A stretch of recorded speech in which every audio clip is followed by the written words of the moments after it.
बिस्मिल्लाहिर्रहमानिर्रहीम। अस्सलामुअलैकुम dear students, I am professor Waqar Ali. आज हम lecture number 12 chapter number 7 database fundamentals में से हम देखेंगे कि ईआर डायग्राम को रिलेशनल स्कीमा में कैसे ट्रांसफॉर्म करते हैं, यानी कि transformation of ER diagram, entity relationship diagram to a relational schema. हमने ये पढ़ लिया है लास्ट लेक्चर के अंदर कि जी एंटिटी रिलेशनशिप डायग्राम क्या होती है, एंटिटी रिलेशनशिप डायग्राम किस डेटाबेस मॉडल के लिए बनाई जा रही होती है। Entity relationship diagram basically logical structure है जो कि किसी भी डेटाबेस को कंप्लीट फुल फ्लेज रिप्रेजेंट कर रही होती है। कहता है अब हमने उस लॉजिकल मॉडल को बेसिकली किस में कन्वर्ट करना है, फिजिकल डेटाबेस के अंदर। और कहता है याद रखिएगा, कहता है इसी फिजिकल मॉडल को जब रिलेशनल डेटाबेस के अंदर कन्वर्ट करते हैं तो ये स्कीमा जो है ये बेसिकली जितनी भी आपकी एंटिटीज होती हैं उन सब को किस में कन्वर्ट कर देता है, ऑब्जेक्ट्स की फॉर्म में। बात क्लियर हुई? यानी कि रिलेशनल स्कीमा तक जो ट्रांसफॉर्मेशन है बेसिकली क्या कर रही है, आपके एंटिटी रिलेशनशिप डायग्राम को कन्वर्ट कर रही है डिफरेंट ऑब्जेक्ट्स के अंदर। बात क्लियर हो रही है कि ऑब्जेक्ट्स बना देंगे। ऑब्जेक्ट्स अब हमारे कौन कौन से हैं डेटाबेस के, आगे जब फर्दर नेक्स्ट चैप्टर में जाएंगे तो हमें पता चलेगा। टेबल्स हैं, हम बात करेंगे फॉर्म्स की, हम बात करेंगे क्यूरीज की, हम बात करेंगे रिपोर्ट्स की। लेकिन याद रखें जितनी भी आपकी एंटिटीज होती हैं एंटिटी रिलेशनशिप डायग्राम में, जितने भी आपके एट्रीब्यूट्स होते हैं ईआर डायग्राम में, जितने भी आपके रिलेशनशिप होते हैं, अब वो रिलेशनशिप वन टू वन हो, वन टू मैनी हो या मैनी टू मैनी हो, कहते हैं इन तमाम के तमाम जो चीजें हैं, तमाम के तमाम जो एलिमेंट्स हैं ईआर डायग्राम के, कहते हैं ये सारे के सारे कन्वर्ट होते हैं किसके अंदर, रिलेशनल स्कीमास के अंदर। बात क्लियर होगी? अब देखते हैं कि इनके कुछ स्टेप्स हैं जो कि बेसिकली क्या करते हैं, ईआर को रिलेशनल स्कीमा में ट्रांसफॉर्म करने के लिए इस्तेमाल किए जा रहे होते हैं। जिसमें सबसे पहला क्या है, कहता है transforming entity to a relational schema. सबसे पहले आपने क्या करना है, एंटिटी को ट्रांसफॉर्म करना है किसमें, रिलेशनल स्कीमा में। Then transforming attribute to a relational schema, कहता है फिर जितने भी एट्रीब्यूट्स है उसको किस में कन्वर्ट करना है, रिलेशनल स्कीमा में। Then transforming relationship to relational schema. फिर कहता है तीसरा एलिमेंट जो रिलेशनशिप है उसको भी किस में कन्वर्ट करना है आपने, रिलेशनल स्कीमा के अंदर। देन उसके बाद बड़ी इंपॉर्टेंट बात कहता है रिलेशनशिप हमारे जो मैक्सिमम रह जाते हैं वो वन टू वन या वन टू मैनी होते हैं। कहते हैं उन रिलेशनशिप्स को भी आपने क्या करना होता है, ट्रांसफॉर्म करना होता है। यानी कि 5 डिफरेंट स्टेप्स हैं जिनकी मदद से हम ईआर डायग्राम को रिलेशनल स्कीमा में क्या कर सकते हैं, ट्रांसफॉर्म कर सकते हैं। आए वन बाय वन इनको देखते हैं कि जी ये किस तरह काम करते हैं और इनकी डिस्कशन के लिए मूव करते हैं टुवर्ड्स नेक्स्ट बोर्ड। जी डियर स्टूडेंट्स, अब हम डिस्कशन करते हैं ईआर डायग्राम की जो कन्वर्जन है, जो ट्रांसफॉर्मेशन है, उसके लिए जो स्टेप्स हैं उनको वन बाय वन डिस्कस करते हैं। सबसे पहले डिस्कशन करते हैं transforming entity to relational schema. कहता है हमने अब क्या करना है, सबसे पहले एंटिटी को कन्वर्ट करना है, ट्रांसफॉर्म करना है किसमें, रिलेशनल स्कीमा के अंदर। तो याद रखें जो एंटिटी होती है एक ईआर डायग्राम के अंदर, कहता है उस एंटिटी को चेंज किया जाता है, ट्रांसफॉर्म किया जाता है किसके अंदर, एक टेबल के अंदर, एक रिलेशन के अंदर। यानी कि जो अब हम टेबल बनाएंगे वो किस पे बेस कर रहा होगा, रोज और कॉलम्स पे। कहते हैं रोज तो बेसिकली किस चीज को रिप्रेजेंट कर रही होती है, आपके नंबर ऑफ रिकॉर्ड्स को, लेकिन कॉलम्स कितने होंगे, कहता है ये किस पे डिपेंड कर रहे होते हैं, एट्रीब्यूट्स के ऊपर, फील्ड्स के ऊपर। सेकंड पॉइंट पे चले जाएंगे कि टोटल नंबर ऑफ कॉलम्स एक टेबल के अंदर कितने होने चाहिए। और वो पॉइंट क्या है, transforming attributes to relational schema.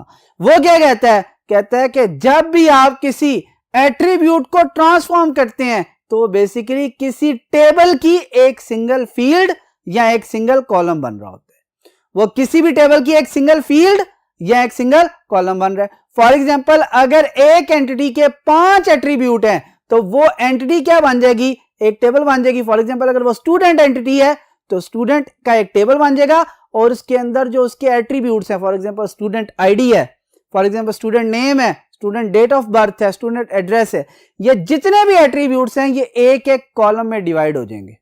बात क्लियर होगी? यानी कि अब एंट्री को हमने ट्रांसफॉर्म किस में कर दिया है? टेबल के अंदर, और उसमें मौजूद जो भी एंटिटी के एट्रीब्यूट्स हैं, ठीक है, वो एंटिटी के एट्रीब्यूट्स किस में कन्वर्ट हो गए हैं? उसी टेबल के कॉलम्स में, उसी टेबल की डिफरेंट फील्ड्स बन गए। यहां तक बात क्लियर होगी। फिर बात करते हैं transforming relationship to relational schema. कहते हैं इसका मतलब है हम क्या करेंगे? रिलेशनशिप को भी किस में कन्वर्ट करेंगे? ट्रांसफॉर्म करेंगे आपके रिलेशनल स्कीमा में। और रिलेशनशिप किस बेस पे होता है? आपको पता है, प्राइमरी की और फॉरेन की के बेस पे। यानी कि हर एंटिटी के अंदर एक एट्रीब्यूट ऐसा है जो कि क्या कर रहा होगा? प्राइमरी की के तौर पे बिहेव कर रहा होगा, प्राइमरी की के तौर पर इस्तेमाल किया जाएगा। कहता है जो एंटिटी के अंदर हमने प्राइमरी की कहा था ना, उसी एट्रीब्यूट को जब टेबल बनाएंगे तो वो जो फील्ड बनेगी उस फील्ड को भी क्या करना पड़ेगा? आपको प्राइमरी की सिलेक्ट करना पड़ेगा। और फिर वो जो प्राइमरी की फील्ड है, जहां जहां जिस जिस टेबल में इस्तेमाल की जा रही है, रेफर की जा रही है, एज अ फॉरेन की इस्तेमाल की जा रही है, वहां पर भी उसे फॉरेन की के तौर पे ही रिप्रेजेंट किया जा रहा होगा। यहां तक बात क्लियर होगी? कोई इशू तो नहीं। अब बात करते हैं transforming one to many relationship. One to many, ये बहुत इंपॉर्टेंट है। क्या कहता है? कहता है टेक प्राइमरी की of table on one side. कहता है वन टू मैनी का मतलब है एक वन वाली साइड है और एक मैनी वाली साइड है। आपने क्या करना है? जो वन वाली साइड है वहां पर जो टेबल है उसकी प्राइमरी की को क्या करें? उठा लें, और उस प्राइमरी की को जाकर इनसाइड क्या करना? कहता है जो मैनी वाली साइड पे आपका टेबल है उसके अंदर एक और एट्रीब्यूट ऐड कर दें, और वो एट्रीब्यूट कौन सा होगा? इसी टेबल की प्राइमरी की का, यानी कि सेम नेम का। लेकिन यहां पर है वो क्या एक्ट कर रहा होगा? एट्रीब्यूट प्राइमरी की। अब वो दूसरे टेबल में क्या एक्ट करेगा? एज अ फॉरेन की एक्ट करेगा। और कहता है ये basically one to many relationship describe कर रहा होगा। प्राइमरी की टेबल में उसकी एंट्री क्या होगी? वन, लेकिन जब वो किसी दूसरे टेबल में जाएगा जहां पे वो एज अ फॉरेन की एक्ट कर रहा है, तो वहां पर क्या बिहेव करेगा? फॉरेन की के तौर पर, और वहां पर मैनी को रिप्रेजेंट कर रहा होगा। बात क्लियर होगी? फिर कहता है transforming one to one relationship. कहता है ये बड़ा डिफिकल्ट होता है वन टू वन रिलेशनशिप। बहुत रेयर चांस होते हैं कि आपका वन टू वन रिलेशनशिप आए। कहता है जब वन टू वन रिलेशनशिप आता है ना, तो फिर आपने खुद ये डिसाइड करना होता है कि जी दोनों टेबल्स में से किस एक की प्राइमरी की को किसी दूसरे टेबल में एज अ फॉरेन की इस्तेमाल करें। और ये बहुत ज्यादा मुश्किल होता है। क्यों? क्योंकि जब भी एक को हम प्राइमरी की उठा के दूसरे में लेके जाएंगे फॉरेन की के तौर पे, तो चांस क्या हो सकता है कि वो रिपीट हो सके, और जब भी रिपीट होगी तो फिर क्या होगी? मल्टीपल एंट्रीज आ सकती है। लिहाजा कहता है एक तरीका तो यह है कि आप क्या करें? दोनों का अलग रखें, किसी एक की प्राइमरी की दूसरे में ले जाएं, लेकिन ये आपका ठीक नहीं रहता। ये आपके लिए प्रॉब्लम क्रिएट करता है, क्योंकि आपको इसके लिए बहुत ज्यादा सोचना पड़ता है। कहता है दूसरा तरीका जो बहुत ज्यादा आसान है वो क्या है? कहता है दोनों टेबल को ज्वाइन करें और एक बड़ा टेबल बना लें। अब क्या होगा? अब वो जो इश्यू था जिसमें आपके पास क्या हो रहा था कि आप जो से एक की को दूसरे टेबल में ला रहे थे और मल्टीपल होने के चांसेस होंगे थे, वो क्या हो जाएंगे? एलिमिनेट हो जाएंगे। इसलिए कहा जाता है जहां पर वन टू वन का रिलेशनशिप बन रहा हो, कोशिश क्या करनी चाहिए? तो कि उसे ज्वाइन कर लेना। और कहता है जब ये पांचों के पांचों स्टेप, जिसमें एंटिटी को रिलेशनल स्कीमा, एट्रीब्यूट को रिलेशनल स्कीमा, रिलेशनशिप को रिलेशनल स्कीमा, फिर वन टू मैनी रिलेशनशिप को ट्रांसफॉर्म करना या वन टू वन रिलेशनशिप को आपने ट्रांसफॉर्म करना है, जब ये कंप्लीट हो जाते हैं तो याद रखिएगा आपका जो टास्क है जो कि ईआर को ट्रांसफॉर्म करना था वो क्या हो चुका होता है? कंप्लीट हो चुका होता है। फॉर एग्जाम्पल हम इसकी एक एग्जाम्पल देखते हैं और उस एग्जाम्पल के लिए हम मूव करते हैं टुवर्ड्स नेक्स्ट बोर्ड। जी डियर स्टूडेंट्स, यहां भी आपको नजर आ रही होगी एग्जाम्पल में मैंने जो रिलेशनशिप दिया हुआ है एयरलाइन और फ्लाइट के दरमियान दिया। यह वही एग्जाम्पल है जो हम ईआर डायग्राम बनाते हुए क्या कर चुके हैं? सॉल्व कर चुके हैं। यहां पर जो एयरलाइन और फ्लाइट का जो रिलेशनशिप है वो बेसिकली क्या है आपका? One to many. सबसे पहले हम पहली एंटिटी को लेते हैं जिसका नाम क्या है? एयरलाइन। हमने क्या कहा था? Transform entity into a table, यानी कि मैंने एयरलाइन उठाई, उसका एक टेबल बना दिया, रो और कॉलम बना दी। लेकिन नंबर ऑफ कॉलम्स किस पे डिपेंडेंट है? कहते हैं नंबर ऑफ कॉलम्स आपके डिपेंडेंट है नंबर ऑफ एट्रीब्यूट्स के ऊपर। यानी कि दो काम किए, एक एयरलाइन का क्या किया, टेबल बना लिया, और दूसरा कहता है उसके डिफरेंट एट्रीब्यूट्स क्या कर लिए, उसको भी ट्रांसफॉर्म कर लिया। बात क्लियर होगी। सेम इसी तरह आप फ्लाइट्स की बात करें तो फ्लाइट का एक टेबल बनाया और उसके चार जो एट्रीब्यूट मैंने यहां पे डिस्प्ले किए हैं वो चार कॉलम आपके रिप्रेजेंट कर दिए। पहला काम हो गया। दूसरी बात, पहले दो काम हो गए, सॉरी कट कीजिए, कहता है पहली दो ट्रांसफॉर्मेशन होगी, यानी कि एंटिटी को टेबल में कन्वर्ट करना और एट्रीब्यूट को फील्ड में कन्वर्ट करना। अब थर्ड थिंग पे चलते हैं। थर्ड क्या था पॉइंट, कहता है transforming relationship into relational schema. और वो क्या था, कहता है जो एंटिटी के अंदर प्राइमरी कीज हैं उनको टेबल के अंदर भी क्या सिलेक्ट कर लें, प्राइमरी की। यानी कि एयरलाइन कोड को क्या सिलेक्ट कर लिया, प्राइमरी की, और फ्लाइट कोड को क्या सिलेक्ट कर लिया, प्राइमरी की। तीसरी ट्रांसफॉर्मेशन भी होगी। अब इसके बाद की जो ट्रांसफॉर्मेशन है वो बहुत इंपॉर्टेंट है। वो क्या है, कहता है ट्रांसलेशन या transforming one to many relationship.